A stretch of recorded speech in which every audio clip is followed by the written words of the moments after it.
I had the best singles run. No, I had the best singles run. No, I had the best singles run. No, I had the... Huh? Who the heck are these guys? Hola, amigos, it's Will here from Will's Custom Figures, coming at you today with a big bad breakdown and a sneak peek into, of course, Barbarian and Warlord in their alter egos. They never had these outfits, and this is a bit of a dream for me to get to work on and do this review on. So please, guys, sit back and relax while I come through with a new concept for the Barbarian character if he existed all over again, and a new concept for Warlord if he came into existence now and had a brand new gimmick all over again. So please, guys, sit back and enjoy the video. First things first, well, for anybody who's been watching this video, as you all know, I've been working on a group of different commissions, and this is my pretty awesome and very, very cool looking Barbarian that I've finished and I haven't yet shipped off, and here is Warlord. Now, of course, these are pretty accurate to the original WWF action figures that were released many, many years ago.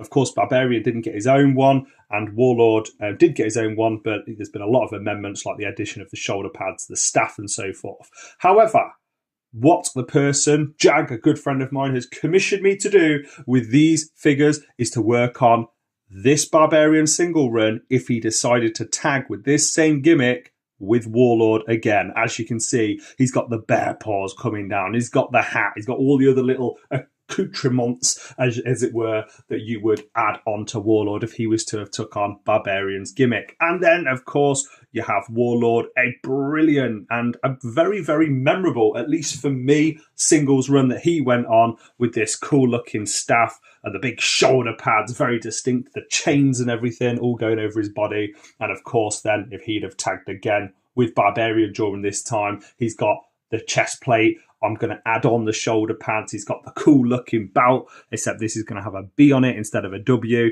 And I also need to add the shoulder pads. And it wouldn't be a Barbarian version of Warlord without this key feature, this awesome looking mask. So I'm going to do a few close-ups now, a little bit of detail, a little bit of an overview as to how I've made it and the next steps that I need to go through with regards to making these guys. So sit back and enjoy a nice up and close school photo next to their tag team partner. Say cheese, boys. No. God, you're not going to mess with those guys if you're at school or not. School photo time, not successful. As you can see here, this is a nice little up-close shot of both of them together. Firstly, there are no horns on top of Warlord's hat. And what a cool project to work on. Just like a bit of a mashup of two different characters, two different gimmicks. But the reason I've not added those on yet, let me just focus in on his face, is because they're very, very delicate, and this is still raw clay. So I'm going to add this on once it's cooked, and then the super glue will completely adhere to the hat with no problem. Same as the claws of the bear paws. I don't want to add those on because they're extremely fragile, not until the clay is cooked, so I can really glue those on there. Now onto some of the little things you might not have noticed, but there are actually little schools here on the shoulder, here on the hat, and of course here on the belt, as you can see, matching exactly with the ones, the four that are on Barbarian. Now onto some of the smaller details. I wanted to try and take over some of the feel of this Barbarian figure and put it onto the original Warlord, but I've not removed the mask. I think the mask on Warlord, the original Warlord WWF Hasbro figure, was so classic, so vintage, so him, that was something that we decided we thought we would keep on. I have actually worked on a different Warlord before where I removed the mask. It isn't something that's particularly too challenging to do. It's a bit time consuming, but nevertheless, it's something that I will be doing. That I have done in the past and I won't be doing with this commission. Now, something I will be doing, as you can see, it's got this awesome looking robe on the back. For anybody that hasn't seen my previous video, here is the material that I use. I'll show you. This actually came off a coat, and I decided to keep the fabric. So yeah, really cool. I literally just cut it down to position and then super glue it. That's the reason I've not painted this. For anybody that hasn't done much customizing before, you might not realize if I paint this and then I stick on that cape, it's likely to rip off because it will rip the paint off, and the paint isn't as sticky as super glue. And as you can see, I've left the chains on the back there, because it's not necessary for me to remove those, you won't really see them. Now, something that I have done, I've used clay to create like a beautiful looking fur garment that he's wearing over his behind. And if I just give him a nice little twist round, you can see with Barbarian, just as an example, if I lift this up, you can kind of see the pants, but you can't see up much further than that. Now, another thing that I had to do with the Warlord was I had to shave off, as you can see there, where the chains come down. That wasn't too hard, just used a nice little Dremel drill and started painting, put a bit of clay to finish it off so you can't actually see where the clay was versus where the actual action figure starts and finishes. One of the challenges that I would have with working on this figure, if I wasn't repainting the whole thing, is matching the skin colour from the original skin colour of the WWF Hasbro figure to the clay that I've added on. So that's why it's easy just to repaint the whole thing. Same as with Barbarian as well. Any customization you're going to do, it's a lot easier to do the whole thing. I always talk about it, but this is Kislev Flesh by Citadel Paints. That's what I'm using to do this awesome looking paintwork on Warlord. Added the belt on there. I'm just going to lift this up. Ooh, added wristbands as well. And this is the original WWF Warlord, but I've swapped the hands. That's not too much of a challenging job. Just find a pair of hands. I think this was from one of the Bashams. Sorry. What are they called? The Bushwhackers. And I've added the nice fur garment. As you can see, that's what it looks like painted. That's before it's been painted. And there you go. There's a nice little overview of Warlord against Barbarian. Come on, boys. Let's see a nice school photo. Smile. Nope, again, not happening. And as you can see, this is the reverse. So this is if Warlord brought back Barbarian and asked him to wear a mask and the chest plate and the shoulder pads and everything else. Now, one thing I just called out there, shoulder pads. I've not added these on yet. I've talked about this many, many times on this channel. There comes a certain time where something is a bit too challenging to do in one sculpt. So everything that I've done on Barbarian here is with one sculpt. I'm not quite at the point though where I can add shoulder pads on because everything else is still raw clay. If I use Super Sculpey clay, and Super Sculpey clay, it isn't air drying. You have to finish it in the oven. My oven here in the UK where I live is really, really bad oven. I need a new kitchen, actually. We only moved in this house about a year ago, so I haven't had time to do all of that yet. But long story short, I will be adding the shoulder pads on. I just first need to get this cooked. So I'm going to pop around a family member's house, cook this clay, and then I'll be adding the shoulder pads on there with an air drying clay. If I try to do it now, I risk damaging some of those sharp cuts. Look at that, like that is really, really nice and like beautiful edges. Same as with the little belt as well, some of the little details that are on there as well. This glove, I cut off the whole hand. My friend Jag, he wanted, instead of a staff in this hand, he wanted like some kind of mace, some kind of like huge, oh not mace, a gauntlet type hand, like this. So he's sort of like thinking a little bit smaller than Thanos, but Thanos sort of inspired nevertheless. So I've sculpted that on there, slightly bigger than the normal hand. It's going to look really cool once it's all painted black. Would look cool nevertheless if it had a staff or not. As you can see, I've tried to replicate the back piece here, and I will be adding chains on. I'm actually going to use a real chain, so he's going to look pretty gangster when that's all done. Use the British Bulldog as a base here.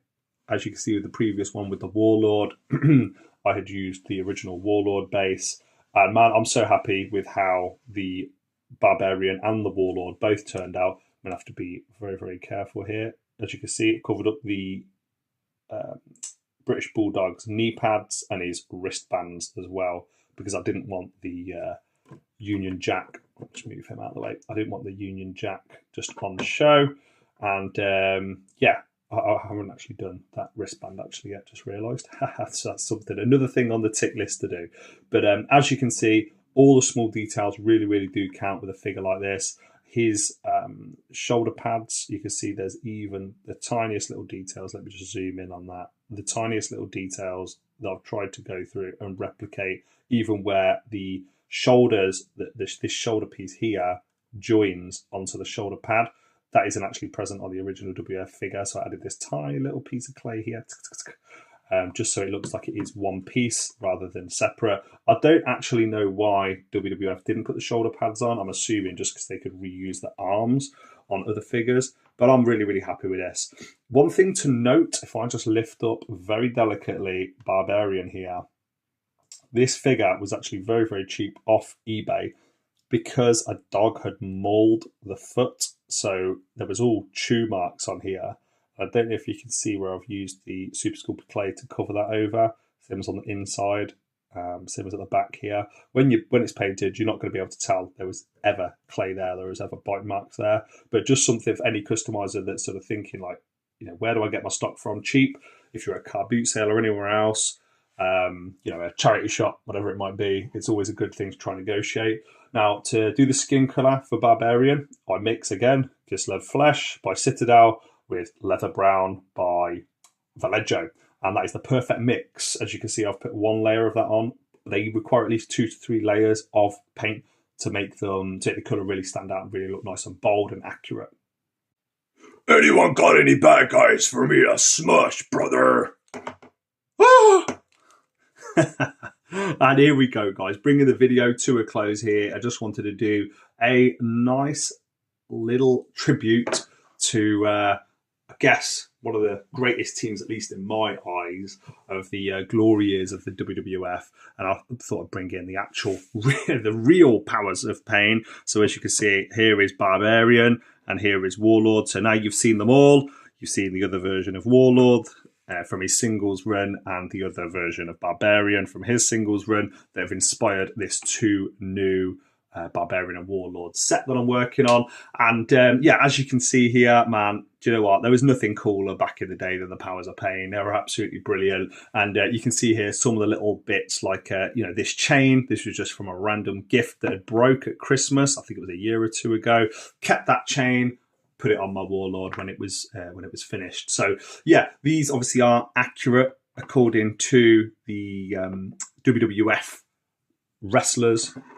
Oops, the original WWF wrestlers that were around at the time. And as you can see there, that's a great example of just, you've got to be careful when it's raw clay. This little skull here is just smushed a little bit because it hasn't yet been cooked. And that's why I always like to do things in layers. And yeah, very, very easy to fix. It's not really damaged anything on there. I'm just going to show you how I actually fix it. So I'll just get a sharp sculpting tool and I'll smush back a little bit of the clay there. Just make sure there's a few angles.